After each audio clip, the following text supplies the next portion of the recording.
Hello, Brian. Would you please let us know what the difference is between the materials that are used to create pens, celluloid, acrylic, ebonite, resin, and which may be a better substance than the others, in your humble opinion? Yes, everything I'm talking about here is my opinion.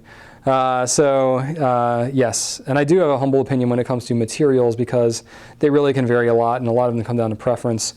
Okay, so I kind of broke them down a little bit, and I just want to start out by saying, like, I've been intending to do a fountain pen 101 type video on pen materials for a long time. The celluloid was always kind of the one that like threw me off a little bit because I didn't know that much about it. I have learned a lot about it in going through carrying the Omas Ogiva Alba. I was able to get a lot of kind of inside info about, you know, how celluloid is made, and, you know, then when we did the Delta Unica and that beautiful orange celluloid that's now discontinued, I was able to learn and like really get my hands on celluloid. That was the first celluloid pen I've actually owned for any extended period of time. So getting to handle that and really feel the difference between it, you know, I can definitely get the appeal. So anyway, so I'll kind of kick it off. Basically, acrylic and resin, they're basically the same thing. It's essentially plastic, right? So, you know, this is resin, right? You know, this is plastic. I don't know what's inside of here, some kind of, you know, kryptonite or something, but you know, the container itself is made of plastic. Just like, you have the Noodler's acrylic pens, those are acrylics, Edison pens, you know, a lot of that kind of stuff. So it's the one distinction is, and resin is a very broadly used term, so it's really hard to say, but essentially it's plastic. You have different types of plastic. There's like, well, I'm no scientist, but I want to say there's thousands of different types of plastic. Maybe that's an exaggeration, but there are a lot of different types of plastic, like way more than just the couple that are used in pens. There's all different types. But what ends up kind of being the two methods of plastic production in pen making that's used is you have injection molding and then you have casting.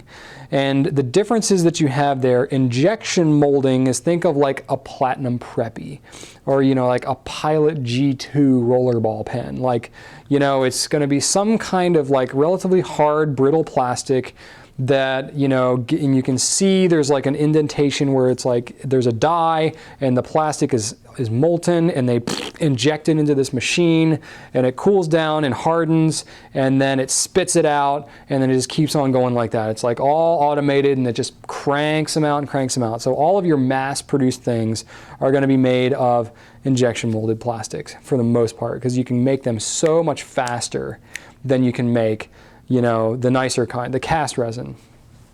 Cast resin, think of like Edison pens, right? Like Edison uses cast resins. Those are not injection molded.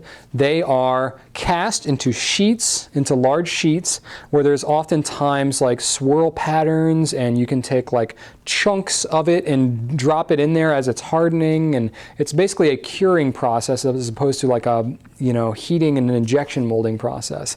So they lay the stuff out into sheets. They do all kinds of, I don't know, voodoo magic or whatever to make all these swirls and these cool patterns. The stuff hardens, they cut it into rods, and then you turn it one by one on a lathe. It's a much more time-consuming process, but it really gives kind of a cool effect, and it gives you, you know, you're able to kind of manufacture on more of a kind of a boutique level, whereas injection molding, you're investing huge amounts of money into equipment and stuff like that, and so you end up kind of with like a mass production kind of situation with the injection molding. Now that said, I'm not a pen manufacturer, so this is just like stuff that I've been able to kind of piece together. I may be overgeneralizing things, so forgive me about that. I'm just telling you what I know from my experience of talking to different kind of people, and I don't think I have any proprietary information that I'm sharing here. So this is all pretty shareable knowledge.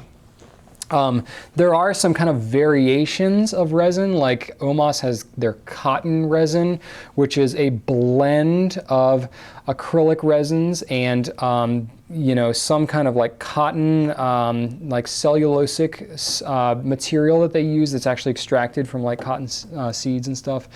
So it's like a blend. So it's like a partially acrylic, partially kind of natural material. So then you get some interesting properties where, you know, the natural kind of cell walls and stuff from the cotton will actually kind of absorb some of the moisture in your fingers. But you also kind of get the more durable durable aspect of kind of the acrylics and stuff, and you can, those are all cast and turned as well. They're not injection molded. So, you know, that's an interesting kind of flair that Omas has done on there. And I know like Mont Blanc with their precious resin like is a similar kind of situation. I think Pelican does the same thing with their stuff. It's not just like regular injection molding, it's cast and turned and stuff like that. And so there's all kinds of different variations you can have on it, but that's the basic idea, is it's some kind of plastic. Then when you get into celluloid, celluloid was kind of a precursor to modern plastics. Celluloid is actually a derivative of the cellulosic fibers in wood. So it's the cell walls of, the cell walls of wood fibers. And so it's a natural material. It takes a long time to make. It is very flammable in the process of making it because it is coming from a natural source, and there's like you know, toxic. Well, I've heard there are toxic chemicals and stuff that are involved in the manufacturing process. I don't know to what degree and which ones and stuff like that, but I've heard it's a very difficult thing to prepare to actually be made, and it can take anywhere from 1 to 2 years to prepare a celluloid material before it can actually be made into a pen. And I've heard this from like Delta and some other you know, companies that do, and Omas and some other companies that do this. That's why you don't see a lot of celluloid pens, and when you do, they're incredibly expensive because it's really hard to make. The advantages of celluloid is that you can get some really interesting patterns and stuff that are made out of it. And it has a lot of the qualities that ebonite has, which I'm going to talk about in a second. Because it's a natural material, it kind of breathes, and it has kind of a, you know, it can absorb moisture and repel moisture and stuff like that. It like swells and stuff with, kind of like you have wood. You know, you look at a desk and it's like you can't visually tell that the desk looks any different. But wood is always moving. It's always absorbing moisture, it's releasing moisture. That's why wood is kind of constructed in the various ways that it is, especially at the joints. If you join wood in the wrong way and don't account for the wood movement that you're going to get splitting and cracking and stuff like that. So, you know, it's that same kind of thing, not nearly to that degree because you're using, you know, you're not using a full completed like wood like you would, but it's made from a material of wood. So there's some of that element in these cellulose materials.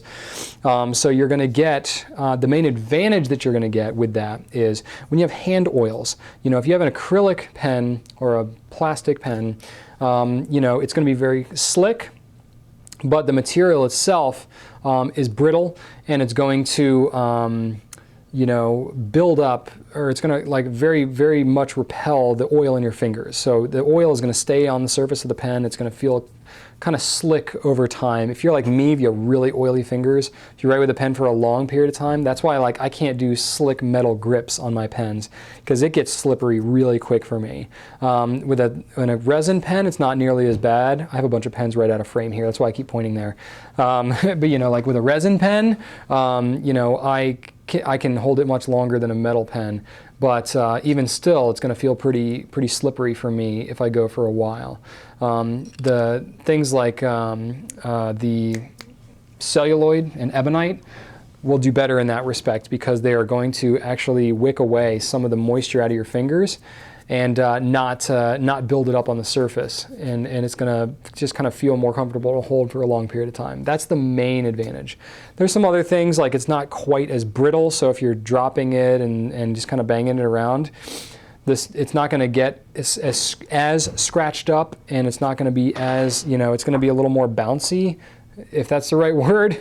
Don't try bouncing it, but you know, just that's kind of an aspect of it. And you know, you can one neat thing about like the celluloids and stuff, because it is kind of a natural material and you're handling with your hands and all that, just your handling it will kind of naturally polish out some of the finer scratches on this thing. Now if you get deep scratches, your fingers aren't going to wear that away necessarily, but some of the finer scratches are going to not going to show up like they would on a plastic pen. So it's going to stay newer looking just naturally from you handling the pen as opposed to would a plastic pen. Just kind of a neat little aspect that you may not know about some of these celluloids and like cotton resins and some of these natural materials.